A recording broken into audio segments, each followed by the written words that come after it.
A ver, perdón. Ok. Trastornicosis tegumentario, sistema tegumentario.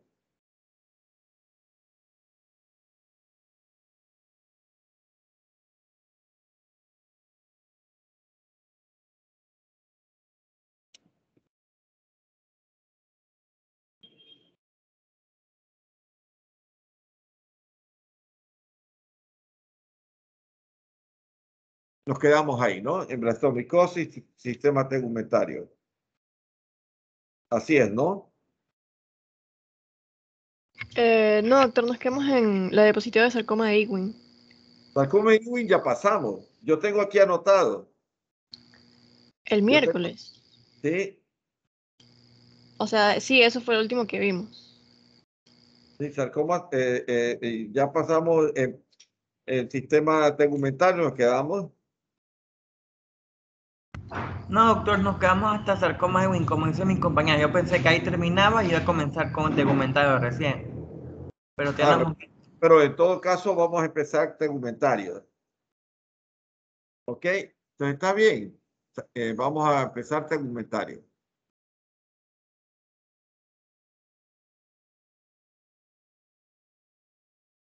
Bien. La clasificación de la urticaria, tenemos la urticaria crónica espontánea, la vamos a clasificar de tipo aguda y crónica. La aguda es la aparición espontánea de abones durante meses o 6 semanas. En la crónica, la aparición espontánea de abones con angioedema o ambos durante 6 o más semanas. La urticaria física puede ser de tipo inducible. Dentro de la urticaria física tenemos la demografismo de tipo sintomático, la urticaria por frío, urticaria retardada por presión, urticaria solar, urticaria de calor y angioedema por vibración. Además, la urticaria colinérgica, urticaria por contacto y urticaria ecugénica. La urticaria cónica puede ser urticaria de tipo de vasculitis, urticaria física, urticaria crónica ordinaria, urticaria de contacto y síndrome de Schnitzler. Dentro de la urticaria crónica ordinaria tenemos la urticaria autoinmune y la urticaria crónica idiopática. La mayoría de los tipos de urticaria se deben a una activación de los mastocitos cutáneos, aunque los basófilos también pueden estar involucrados. La liberación de histamina y los mediadores, incluyendo los eicosanoides, las proteasas, las citoquinas, van a provocar una vasodilatación local con una permeabilidad vascular de posición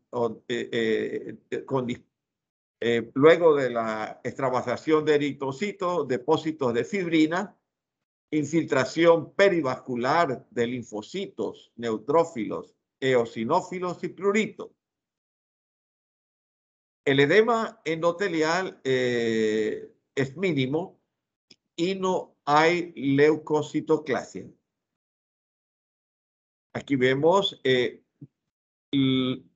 lo que se da en un proceso en la cual hay la presencia de un alergeno, la célula mastocita comienza a generar inmunoglobulina A, inmunoglobulina E. La inmunoglobulina E específica, preformada, fijada en la membrana de los mastocitos, va a ser ligada a los alergenos. Estos van a tener diversos tipos de condiciones en la cual existirán mediadores preformados. Estos mediadores preformados están la histamina, la proteasa, la protoglicanos, el factor de necrosis tumoral alfa, los mediadores de nueva formación con cistenil leucotrienos, el PGD2, la citoquina inducibles, que viene a ser la interleuquina 3, 4, 6, 8, interleuquina 9, interleuquina 13. Esto va a generar una respuesta inmediata que implica que presente edema, prurito, eritema a nivel cutáneo y afecciones sistémicas. Y como respuesta tardía va a presentar un infiltrado celular por eosinófilos, basófilos, mastocitos y linfocitos. La urticaria de contacto va a tener una sustancia provocada por pápulas y eritema local dentro de minutos de aplicación a la piel. Puede estar asociado con síntomas sistémicos que vienen a ser la rinitis alérgica, conjuntivitis alérgica, broncoespasmo alérgico, angioedema alérgico y anafilaxia inclusive alérgica. Esto va a estar clasificado como un proceso inmunológico o también uno no inmunológico. Debido a la liberación de histamina, eicosanoides y especialmente la prostaglandina D2 de los mastocitos a nivel dérmico. Aquí vemos los mecanismos de acción de la urticaria, en la que va a presentar diversos tipos de condiciones en que va a haber un factor inducible con alergenos que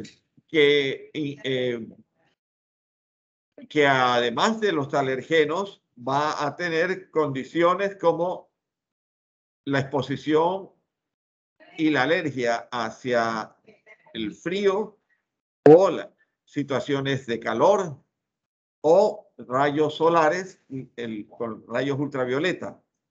Pero también pueden estar en relación a recibir algún tipo de presión a nivel de la piel, que va a generar un factor de degranulación, como vemos acá, de las células intrínsecas de los mastocitos.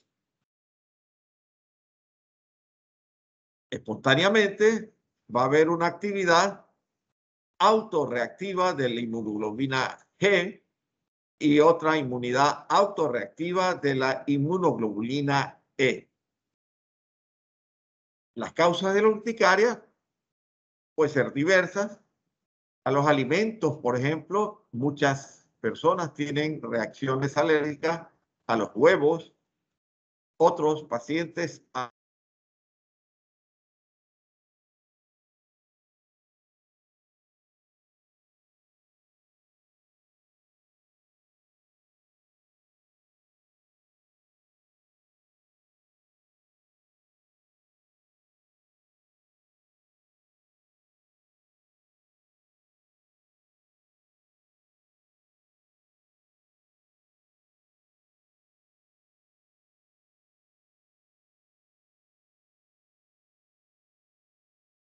gorda.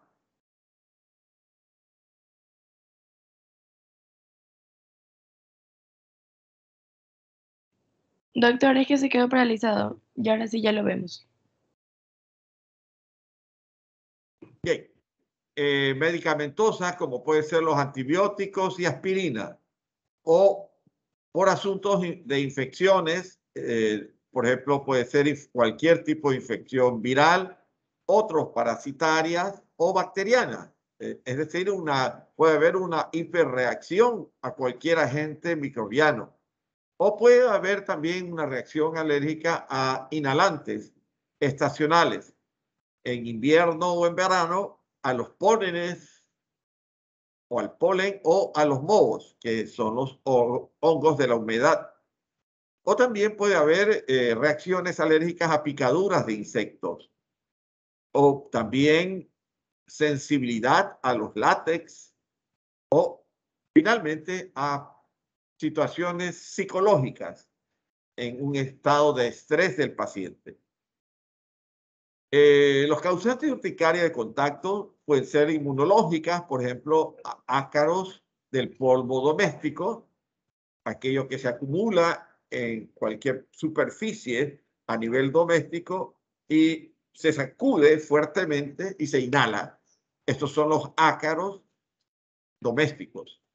O productos lácteos. Mucha gente tiene alergia a los lácteos, a los derivados de la leche, al queso, a mantequilla, pero todos los derivados lácteos son hiperalérgicos. O tienen alergia a ciertas frutas o también a frutos secos, especialmente los cacahuetes.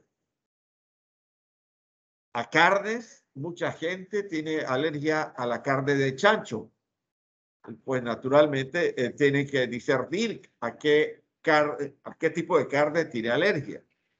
Otros tienen alérgica a los alimentos de mar, sean pescados o pueden ser langosta o camarones, pero hay gente que tiene alergia a los alimentos de mar. Otros a verduras, especialmente el ajo y la cebolla. Otros a fragancias. Muchas personas les gusta el perfume, pero otros tienen una reacción hiperalergia a los perfumes.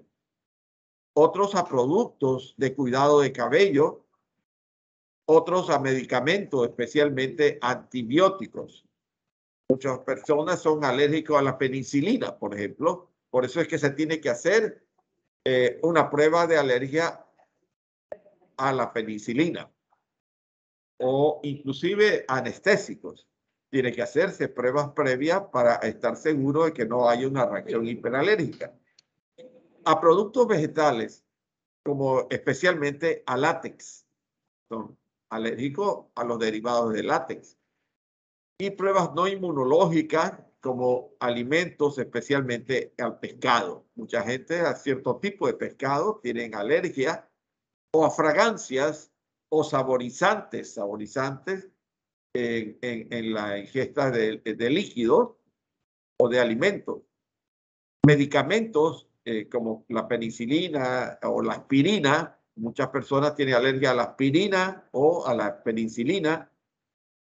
A los animales, como pueden ser alergia a las orugas o a las medusas de mar. O pueden tener también alergia a las plantas de tipo de ortigas y a los corales. Otros tendrán mayor alergia a los conservantes, que viene a ser a los antisépticos que se dan de tipo casero. O también alergia a amonio perfusfato. Las urticarias colinérgicas son muy comunes en los niños, mayores y adultos jóvenes. Ciertos tipos de personas, el correr o el trotar, generan ciertas respuestas positivas que implica el estar expuesto al calor como un desafío también a esas personas hacia los baños calientes para evocar una erupción, es decir, al calor o a los baños térmicos, los baños sauna o tienen una reacción hiperalérgica que se va a demostrar con una erupción en la piel. Esta erupción puede ser transitoria de tipo maculopapular, puede ser roja, simétrica, pruriginosa, sobre el cuello o las extremidades después de hacer ejercicio o al estar expuesto al calor o inclusive a emociones fuertes. El tratamiento usualmente responde muy bien a los antihistamínicos H1, a los esteroides anabólicos, por ejemplo, con danazol, eficaz para los casos severos. Puede producir broncoespasmo asociados a casos más severos y raramente angioedema. El pronóstico generalmente se resuelve en meses o en años. En la urticaria crónica ordinaria hay que tomar en cuenta la evidencia, es decir, observar si estos pacientes tienen alergia, por qué tipo de alimentos exactamente. Después de ingesta de esos alimentos, la reacción se verá inmediatamente. A las infecciones crónicas que incluyen el Helicobacter pylori, a estas pacientes que tienen esa infección, quizás a ellos le den un proceso de diarrea o de úlceras mucho más aguda que a otras personas que no tengan esa reacción alérgica, por ejemplo, al Helicobacter pylori. O un estado de estrés emocional, cambios súbitos de situaciones de estrés, o una alergia por medicamentos. Ya hemos hablado de penicilina o de aspirina, o una contaminación de tipo ambiental, ¿no? Contaminación que puede ser por pesticidas o insecticidas. Bien, en los cambios histológicos vamos a encontrar que en la biopsia de piel presentan una dilatación e ingurgitación de los vasos superficiales de los linfáticos asociados con edema dérmico. Pueden ser muy prominentes y es típico que se observe un infiltrado de mononucleares a nivel perivascular, como observamos en este corte histopatológico teñido por hematocilina y eosina. Observamos los capilares y alrededor de ellos un infiltrado perivascular de mononucleares, linfocitos, célula plasmática y algunos eosinófilos. En ciertos casos típicos puede encontrar un proceso inflamatorio que se denomina urticaria de predominio linfocitario. La liberación de mediadores que implica vasodilatación con aumento de la permeabilidad vascular debido a la histamina, de una reacción por histamina, o de defensa, naturalmente, o darse por una reparación de heridas y la formación de ampollas debido a la reacción por proteasa neutras, o al reclutamiento de células inflamatorias, como pueden ser los monocitos, los eosinófilos, los basófilos y los linfocitos. Las urticarias con vasculitis confirman la parte diagnóstica. La hipocomplementemia puede encontrarse asociado con el compromiso sistémico. Ciertos pacientes van a manifestar concomitantemente a las alergias, artritis, dolores articulares, hipertensión a nivel pulmonar. El diagnóstico depende de los hallazgos histológicos de vasculitis leucocitoclásica. Si hiciéramos una biopsia, encontraríamos que en estos pacientes presentan un edema endotelial de las vénulas postcapilar con leucocitoclasia, diapédesis de glóbulos rojos y depósitos de fibrina, como lo observamos en esta micrografía en la dermis superior. Las urticarias con vasculitis en la parte fisiopatológica, vamos a observar que existe una vasculitis por inmunocomplejos, en la cual va a comprometer las pénulas postcapilares en la piel y en la mucosa, como observamos en esta micrografía histológica de una biopsia de piel, en que la histopatología presenta un engrosamiento endotelial capilar. Miren ese engrosamiento del endotelio a nivel de los capilares, con una extravasación de glóbulos rojos y una leucocitoclasia, es decir, la destrucción de los leucocitos, con depósitos además fibrinoides, como vemos, fibras de colágeno alrededor de ellos. Pero también podríamos hacer una inmunofluorescencia, ¿no? ¿Y qué es lo que encontraríamos? Depósitos de inmunoglobulina y complementos perivasculares. A nivel histológico, podríamos encontrar una vasculitis urticaria con la observación histológica característica con acumulación perivascular intensa de neutrófilos que presentan lesión de las células. Estos neutrófilos presentan la citoclasia, que es una destrucción de dichos leucocitos, leucocitoplasia, ¿no? Y también destrucción de las células endoteliales.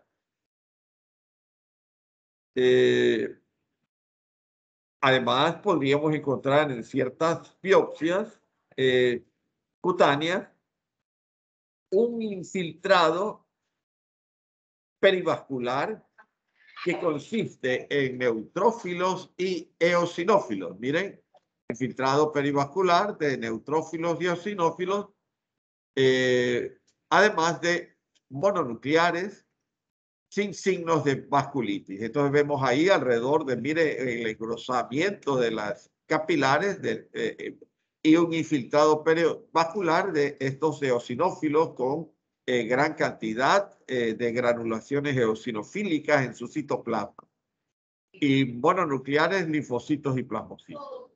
Pero no observamos una inflamación mismo de la parte vascular, es decir, sin signos de vasculitis. En casos etiquetados, la urticaria tiene un predominio a veces de polimorfonucleares que incluyen los neutrófilos y los eosinófilos. Y esta es la inmunofluorescencia. En estudios de inmunofluorescencia podemos observar que las lesiones demuestran la presencia perivascular. Miren, ahí vemos alrededor de los capilares inmunoglobulinas. Estas inmunoglobulinas pueden ser inmunoglobulina G o inmunoglobulinas M. Aquí lo vemos claramente teñido alrededor de los capilares. Además del complemento C3, también positivo, y fibrina positivo. Con eso podemos pensar de que esta enfermedad se trata de inmunocomplejos y se certifica de que esa es la enfermedad de un proceso alérgico. Entonces, encontramos la vasculitis urticarial.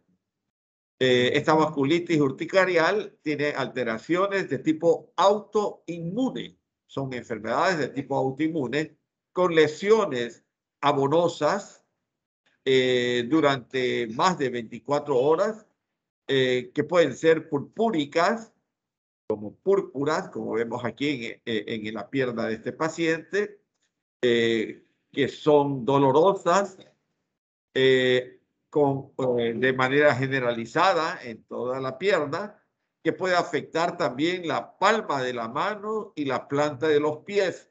Y se puede asociar con fiebre, artralgias y otros signos. A nivel cutáneo podemos hacer la inmunofluorescencia, como lo observamos recién, y es importante poder confirmar este diagnóstico a través de la biopsia de piel y la aplicación de la inmunofluorescencia. Bien, la urticaria entonces es un grupo heterogéneo de enfermedad con un patrón reactivo cutáneo muy característico que implica la formación de abonos. ¿Cómo lo vamos a distinguir? Porque la piel se vuelve eritematosa, como vemos aquí enrojecida, eritematosa, con lesiones elevadas, miren, sobrelevadas, pruriginosa, tienen un escozor bastante intenso, blanquean a la presión, al presionarlo se vuelven blancos, pueden acompañarse de angioedema, pueden tener angioedema, no deja ningún tipo de lesión residual. Quiere decir que posterior al proceso alérgico vuelve la piel a ser normal. No descama, eso es importante porque se lo distingue de la psoriasis porque no descama y se resuelve en menos de 48 horas. Puede aparecer en cualquier localización. La urticaria aguda es una lesión abonosa de una duración de menos de 6 semanas. Persisten por horas o por días y desaparecen sin dejar rastro. Es la presentación más frecuente, se da entre el 13 y 17% de todas las urticarias. Y las causas más frecuentes, como ya le hemos ido mencionando, pueden ser fármacos como pueden ser los AINES o la aspirina o antibióticos beta-lactámicos o la penicilina, alimentos como son frutos secos, la leche, huevos o crustáceos, picaduras de himenópteros y otros tipos, como puede ser la exposición masiva o de contacto a cierto tipo de alergenos.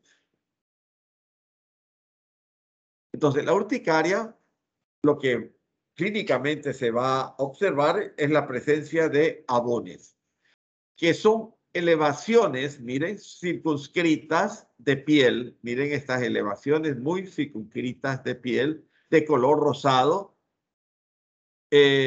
cuyo contorno es geográfico, es irregular, es geográfico y presenta un halo, pero este halo es eritematoso. Miren, alrededor se ve un halo eritematoso, evanescente, se evanece paulatinamente y cambiante. La urticaria también produce un prurito localizado topográficamente o puede ser más extenso. Además presenta edema, vasodilatación de la dermis superficial. Dentro de la clasificación tenemos que esta patología corresponde a una lesión benigna y autolimitada. Se da por un único brote de abones que involucionan, es decir, regresan a lo normal en 48 a 72 horas o varios episodios aislados, siendo una urticaria aguda recidivante. O sea que va a volver a aparecer en cualquier momento que se vean expuestos al alergeno. La urticaria puede ser colinérgica. El 7% se da en adolescentes y jóvenes adultos, más que nada en el sexo masculino. La erupción se forman lesiones maculopapulosas de 1 a 5 milímetros de diámetro sobre un fondo eritematoso con bastante prurito, como ya lo vimos de los abonos. El tiempo de duración varía desde 30 minutos a 4 horas, con un periodo refractario de 12 a 24 horas. La mitad superior del cuerpo se ve afectado, pero puede extenderse inclusive a todo el cuerpo. La patogenia, hay un aumento de la temperatura del cuerpo. Entonces comienza con un aumento de la temperatura del cuerpo. Se activa esta situación al hacer ejercicio físico el paciente con este tipo de alergia o en situaciones de estrés con sudoración, o en aumento de la temperatura ambiental cuando se da un calor muy intenso, o tras la ingesta de alimentos picantes. El tratamiento, esto va a ceder cuando se enfría la temperatura corporal y se toma antihistamínicos de tipo H1. La urticaria puede ser de tipo de urticaria inducible. Y dentro de esta urticaria inducible podríamos hablar de la urticaria solar, con exposición a los rayos ultravioleta y a luz visible. Puede descartar otras patologías fotodeducibles. El dermografismo sintomático se puede hacer en base a aplicar cierta presión sobre la piel y ver el resultado reactivo con edema y enrojecimiento. O puede darse el angioedema vibratorio a través del test de vibración que corresponde al Vortex o al Mixer. Bien, el angioedema se va a dar frecuentemente como un edema de Quincke, de tipo angioneurótico. Es debido a una afección de la hipodermis, que se presenta como un edema asimétrico por la presencia de plasma dentro del tejido celular subcutáneo. Hay la presencia de edema con plasma en el tejido subcutáneo y también en las mucosas. Las lesiones tienen límites poco definidos, como lo vemos en este labio superior de este paciente, que tiene un marcado edema subcutáneo y en la mucosa interna del labio, y suelen conservar la coloración normal. Se lo ve hinchado, se lo ve edematoso, pero tiene el color de la piel normal. Es poco pruriginoso, no provoca escozor y provoca sensación de tirantez, como tirantez, algo que se desplaza, que se hincha, ¿no? Está localizado en la cara, pero también puede estar localizado en los genitales y en zonas articulares. La urticaria por presión suele ser inmediata y muy frecuente. Dura pocos minutos. Tras la presión perpendicular que se ejerce, va a dar lugar a una erupción abonosa pruriginosa, como lo observamos en las manos de estos pacientes. Y el tratamiento es a base de antihistamínicos. Aquí vemos, en cambio, una dermatitis eczematosa en el brazo izquierdo de este paciente. Si hiciéramos la biopsia en este paciente, vería que esta dermatitis eczematosa aguda por urticaria vasculitis presenta en la parte histopatológica una acumulación intensa de neutrófilos con una lesión de tipo de citoclasia de estas células y de las células endoteliales. Entonces vemos que alrededor hay una citoclasia con leucocitos degenerados y degeneración también de las células endoteliales. Esta es una biopsia en una dermatitis con eczema numular.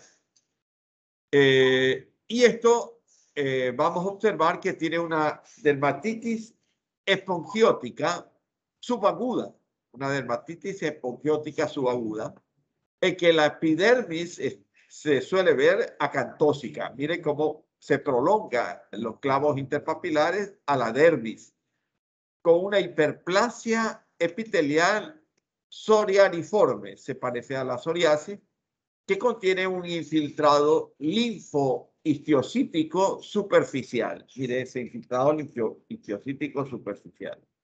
Y esto corresponde a una dermatitis por eczema nubular. Bien, en la dermatitis atópica se debe a una reacción de la piel que lleva a una hinchazón, enrojecimiento continuo, y las personas con dermatitis atópica pueden ser más sensibles debido a que su piel carece de ciertas proteínas. A la ausencia de estas proteínas dan esta reacción hiperalérgica. Es común que se observe en bebés que pueden comenzar incluso a la edad de 2 meses a 6 meses. Las personas a menudo tienen asma, pueden tener asma o alergias estacionales, y hay antecedentes de afecciones alérgicas como rinitis alérgica, el asma propiamente y eczemas. El eczema o dermatitis eczematosa es un conjunto de afecciones dermatológicas de la piel caracterizado por la presencia de lesiones inflamatorias como eritema, vesículas, pápulas y exudación. Se caracteriza por un enrojecimiento de la zona que tiene afectada, seguida con una fuerte picazón, y pueden esparcirse fácil y rápidamente por otras áreas del cuerpo. El eczema presenta un grado de esponjiosis. Este grado de esponjiosis se lo observa por un edema intercelular en la epidermis, también en los anexos, que presentan además una exocitosis de células inflamatorias. Ahí vemos linfocitos y células plasmáticas. El eritema multiforme se da con, lo vamos a clasificar en 2 grandes grupos: eritema multiforme mayor y eritema multiforme menor. En el eritema multiforme mayor presentarán máculas eritematosas de tipo de tiro al blanco, con afecciones de la mucosa y piel en un 40 a 60% de los casos. El signo de Nikolsky es negativo y el tratamiento se lo hace a base de esteroides sistémicos. En cambio, el eritema multiforme menor presentan pápulas eritematosas, como lo vemos en el pie de este niño, con distribución acral, el signo de Nikolsky negativo, y no afecta a la mucosa, se da a nivel de la piel, caso en el dorso del pie, y responde bien al tratamiento de esteroides tópicos. En la piel hay lesiones iguales a las del eritema multiforme menor, pero de una forma más extensa. Con signo de Nikolsky negativo, las mucosas tienen una afección de una a más mucosas que pueden ser manifestaciones más importantes, y se da en un 40 al 60% de los pacientes que tienen lesiones orales, como lo observamos aquí a nivel del labio de este paciente. Y el eritema multiforme en las palmas de las manos de este paciente. Bien, el cuadro clínico entonces del eritema multiforme se observan con signos de escarapelas en diana o en tiro al blanco. ¿Qué significa esto? Que se puede presentar de diferentes formas. Y aquí vemos la presentación de las 3 formas. Primera es una lesión de tiro al blanco típica levantada, con 2 anillos o círculos eritematosos. Miren, ahí ven esos 2 anillos o círculos eritematosos y concéntricos sobre un punto central. Miren, ahí se ve el punto central y los 2 anillos eritematosos concéntricos.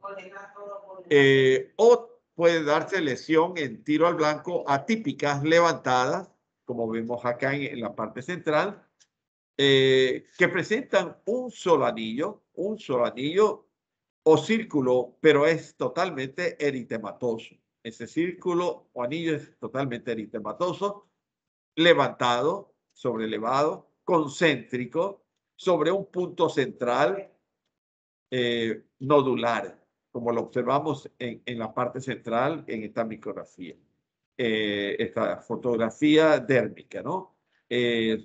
O el tercero, que es el del extremo derecho, que es una lesión en tiro al blanco atípica, planas, blancas, en la que existen uno o dos anillos, en este caso dos anillos, con círculos eritematosos, concéntricos, los dos son concéntricos, y un punto central deprimido. En el eritema multiforme, en la parte histopatológica, vamos a observar que presenta el eritema multiforme con un marcado edema, con un infiltrado inflamatorio con proliferación vascular del tejido conectivo. Miren esa gran proliferación vascular, se ven las luces a nivel del tejido conectivo, con marcado edema intersticial, inter e intracelular, y una área basal del epitelio. Y un infiltrado perivascular linfoplasmocitario. Bien, ahora vamos a hablar de la psoriasis. La Doctor, psoriasis ¿cuál sería el diferencial de eritema multiforme? Puede ser una dermatitis atópica. Ajá. ¿Algo más? De la urticaria. Bueno, urticaria es una manifestación clínica de la que hemos ya hablado. Entonces puede ser por dermatitis de contacto, dermatitis por presión, todo lo que hemos hablado, cualquiera de ellos. Ok. Bien, ahora vamos a hablar de la psoriasis. Y aquí vemos que se puede presentar como una placa sobrelevada, escamada, descamada, blanquecina, en el cuero cabelludo o también en el codo. O puede darse también en el dorso de las manos, puede afectar cualquier parte de la piel, frecuentemente la mayor proporción a nivel de los codos, de la rodilla, del cuero cabelludo, y en ocasiones se asocia a las artritis. Y ahí vemos a nivel del codo, a nivel de la rodilla, en el cuero cabelludo, en el dorso de la mano y en las áreas glúteas. La psoriasis vulgar está formada de la siguiente manera: si hiciéramos biopsia de piel, esta biopsia de piel del lado izquierdo presenta una epidermis de tipo acantósica. Miren, elongación de los clavos papilares de manera acantósica, con una hiperplasia y engrosamiento de la capa basal, con una papila dérmica que presenta edema, y observamos en la epidermis un infiltrado de mononucleares que invaden la epidermis. Miren cómo los mononucleares están invadiendo la epidermis del lado derecho.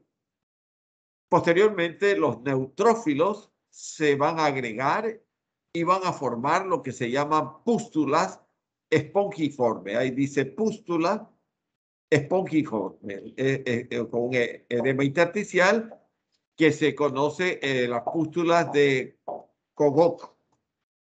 Y también puede darse una en la capa córnea, miren, la presencia de abscesos de Monro-Savarot.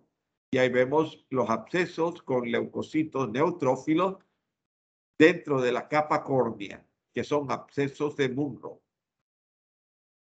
Aquí observamos epitelio con acantosis moderada, irregular, y en la micrografía 2, la hiperkeratosis. Miren esa gran capa córnea y con hiperkeratosis compacta, con parakeratosis. Parakeratosis son cuando la capa córnea presentan núcleos y ahí vemos abundante parakeratosis con marcado forma que alterna con neutrófilos fragmentados, miren, neutrófilos fragmentados, y al mismo tiempo hay focos de espongiosis, la flecha gruesa en la epidermis, ahí se ve la espongiosis, el edema epitelial y agranulosis. La agranulosis en la capa granulocítica ha perdido sus núcleos, ¿no? Entonces ahí se ve una agranulosis. Bien, las infecciones de piel y de tejidos blandos, de acuerdo al comportamiento de la piel involucrada, va a manifestarse por procesos inflamatorios en la epidermis como un impétigo y foliculitis, en la epidermis y en la dermis como erisipela y forúnculos, en el tejido subcutáneo como celulitis y a nivel celular subcutáneo y está en la fascia muscular, celulitis necrotizante. Esto puede ser primaria o secundaria, puede ser aguda o crónica, puede ser necrotizante o no necrotizante y puede ser localizada o diseminadamente difusa. La infección primaria sigue con necrosis, va a tener la siguiente clasificación. La primaria sin necrosis puede ser que se presente en forma de impétigo o por erisipela o por celulitis o por piomyositis. Y con necrosis puede darse la celulitis necrosante, la fascitis necrosante y la mionecrosis. Bien, en la dermatitis infecciosa por impétigo, lo vamos a dividir en impétigo contagioso no apoyar e impétigo apoyoso o bulboso.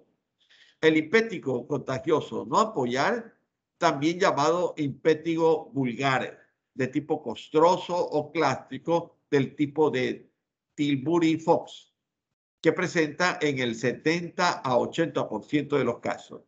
El impétigo ampolloso o bulboso, que representa el 10 al 30% de los casos, con dos variantes. ¿Cuáles son? El impétigo localizado, que implica un impétigo apoyar o un impétigo bulloso o un impétigo neonatal o un impétigo neonatorum. Y finalmente el impétigo generalizado, también llamado síndrome de Richter von Richterstein.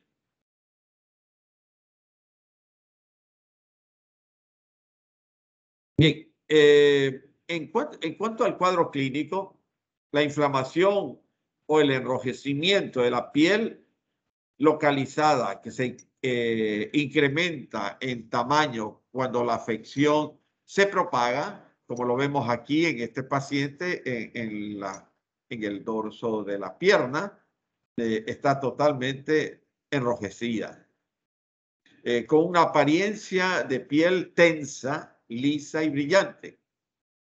Puede tener dolor o sensibilidad en el área de la lesión de la piel, con erupciones o máculas.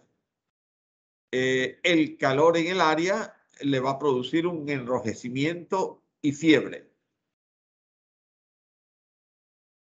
Bien, el impétigo puede estar dado por estreptococos piógenos, como se ve en la cara, en el rostro de este niño y de este señor, ovuloso en el abdomen.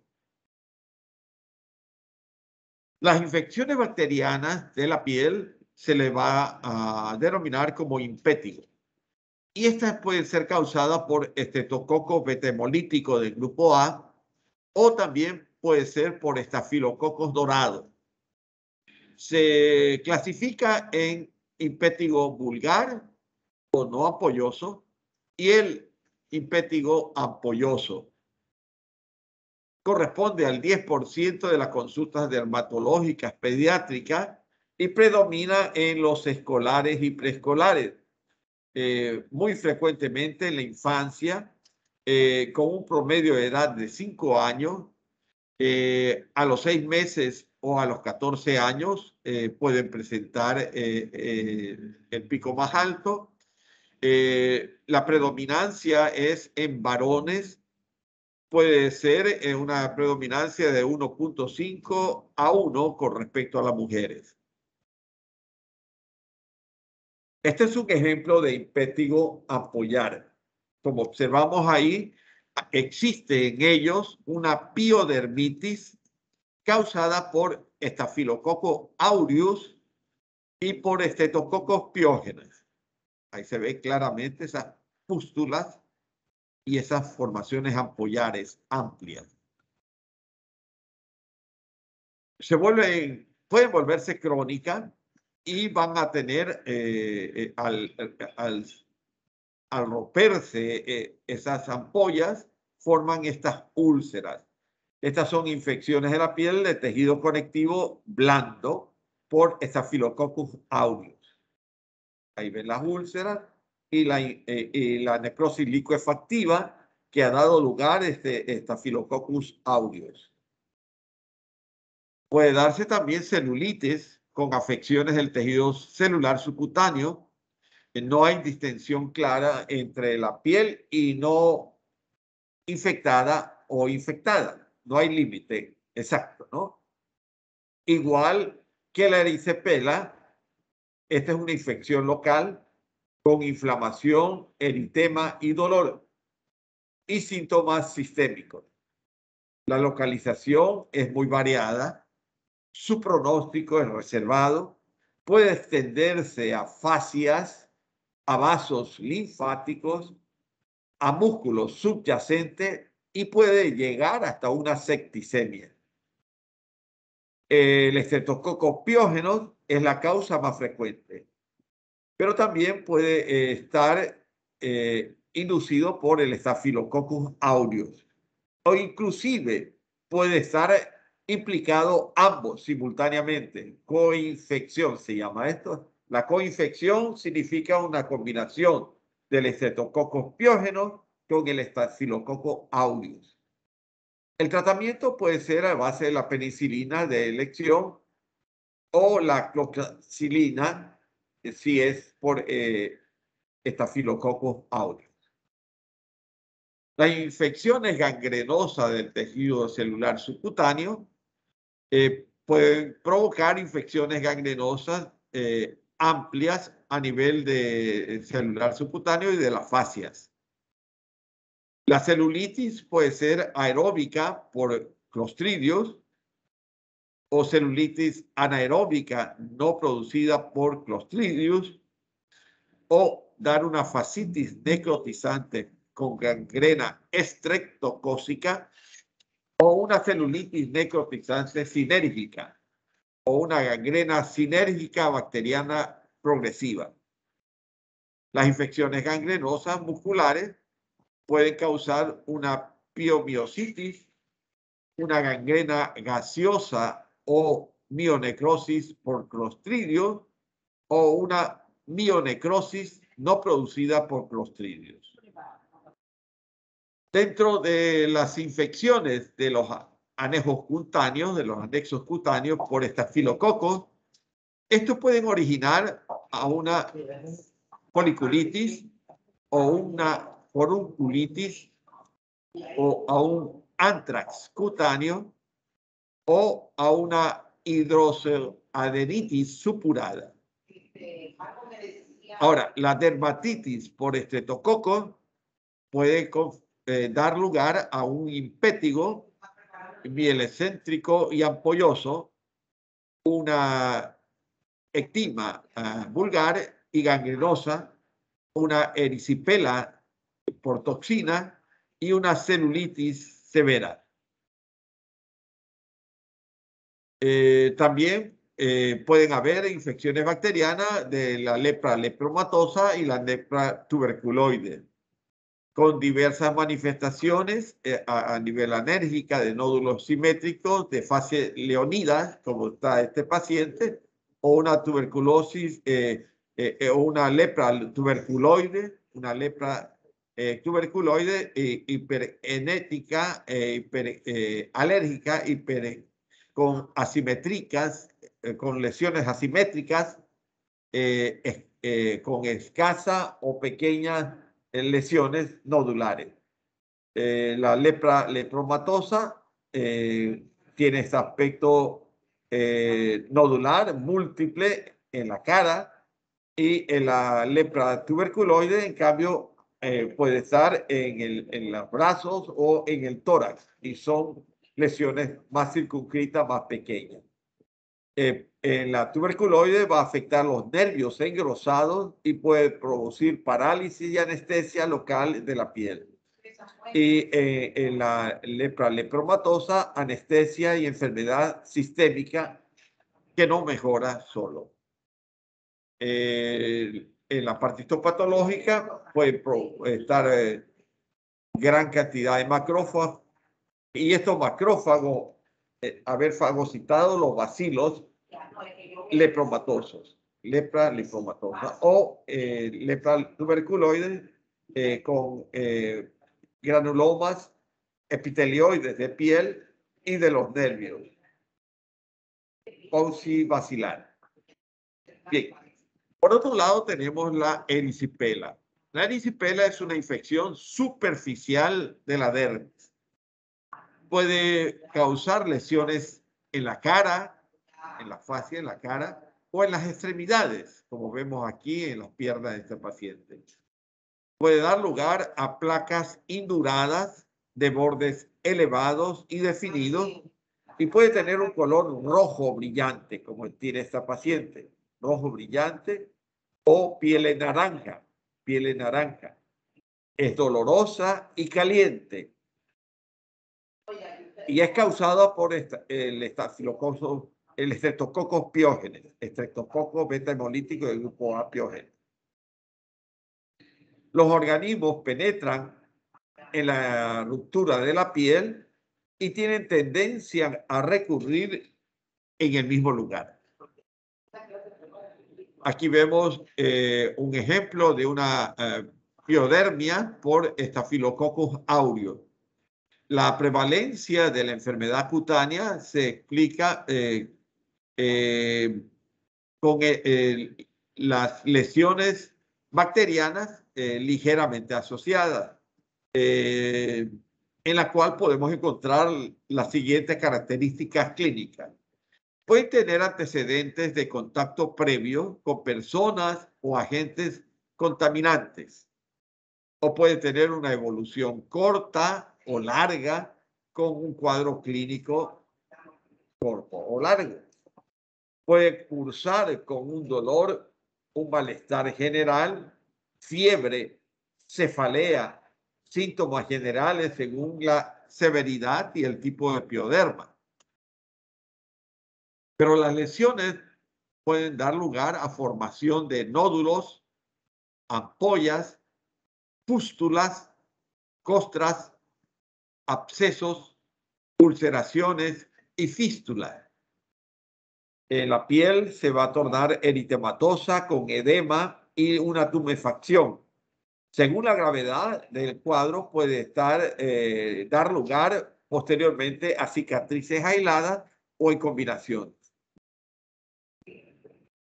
Pueden darse situaciones de impétigo causadas por una infección del grupo de bacterias estreptocócicas, estafilocócicas, que se puede propagar mediante el contacto directo con un moco de la nariz que es ingerido a la garganta de las personas, o infectadas mediante el contacto de heridas o lesiones de piel.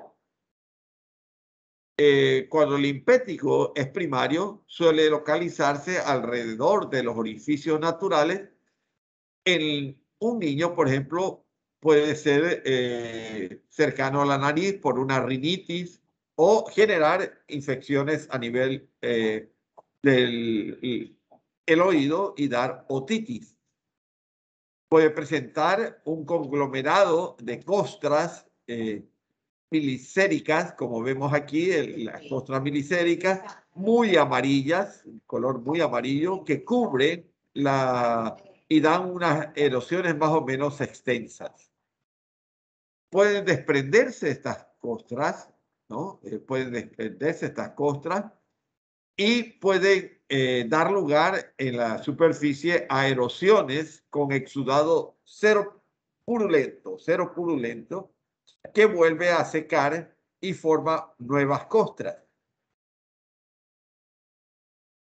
Pero ¿cómo pueden llegar también las lesiones, la infección a la piel debido a una herida, ¿no? Una herida que se forme en la piel puede ser por una aguja, puede ser por una astilla, puede ser por un vidrio, puede ser por un clavo. El tejido dañado libera histamina e incrementa el flujo sanguinolento en esta área. La histamina aumenta la permeabilidad capilar, como lo vemos aquí. Los capilares se dilatan, las células endoteliales se separan y por esa brecha, por diapédesis, salen los leucocitos que se van a transformar luego en macrófagos y atravesarán la capa endotelial y comenzará la etapa de la llegada de los fagocitos hacia el elemento bacteriano que está provocando la incuria. Entonces, estos fagocitos fagocitan las bacterias y también las células muertas, dando lugar a los piocitos. Al mismo tiempo, las plaquetas van a sellar los capilares que han tenido apertura y vemos que en la parte endotelial que se separó, las plaquetas van a formar un tapón para que eviten que se siga saliendo hacia el espacio intersticial los leucocitos y los eritrocitos. Y aquí vemos ya sacada el agente causal de cualquier agente extraño, alguna espina o algún clavo o astilla.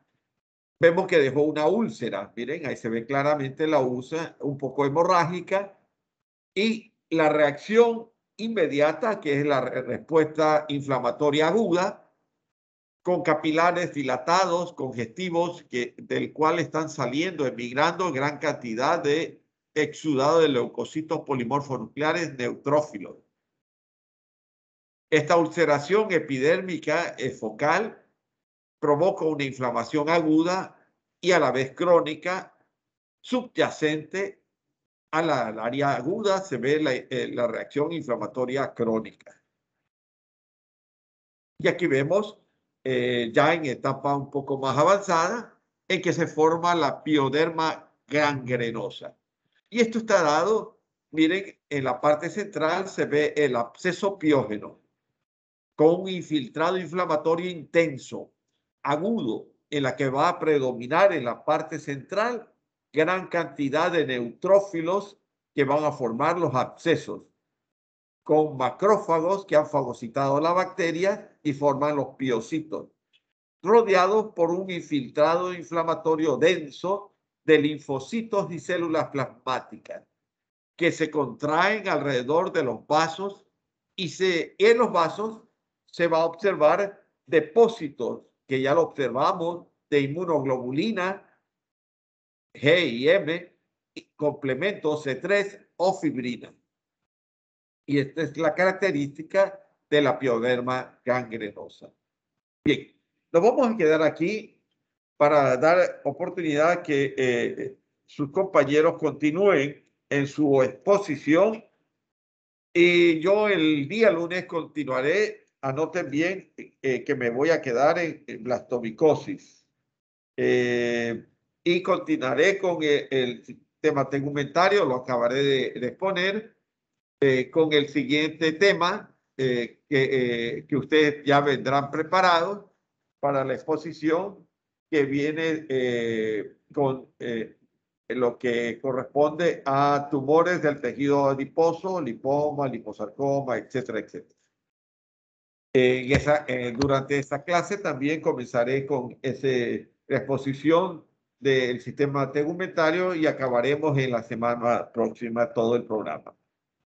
Bien, por favor, la persona que tiene que exponer. Doctor, una pregunta. ¿Cuál sería el diferencial de pioderma gangrenosa? La pioderma gangrenosa puede ser absceso por estreptococo beta hemolítico o estafilococo. Ok. ¿Y de la erisipela? La erisipela puede ser por una dermatitis por contacto o dermatitis Ya. por fricción. ¿Y en la lepra? Lepra uno de otro, lepra tuberculoide con la lepra lepromatosa. Ok. ¿Y el impétigo y en la celulitis? La celulitis con la pioderma gangrenosa. Ya. ¿Y el impétigo? El impétigo con cualquier, puede ser una dermatitis por contacto. Ok. ¿Y la psoriasis, doctor? Psoriasis puede ser por una dermatitis crónica, por cualquier de las que hemos hablado, puede ser por estafilococo, estreptococo. Ok. ¿Y el angiodema y la dermatitis eczematosa? Perdón, El angiodema. linfedema, no, eso no hemos, pero linfedema es No. una acción clínica más que nada. Ok. ¿Y la dermatitis eczematosa? Dermatitis exomatosa, con una dermatitis de contacto, con una dermatitis erisipela, por ejemplo. Ok, Ajá. doctor, gracias. Ok. Bien, entonces, ¿quién va a continuar? Yo voy a empezar, doctor. Mayra Álvarez.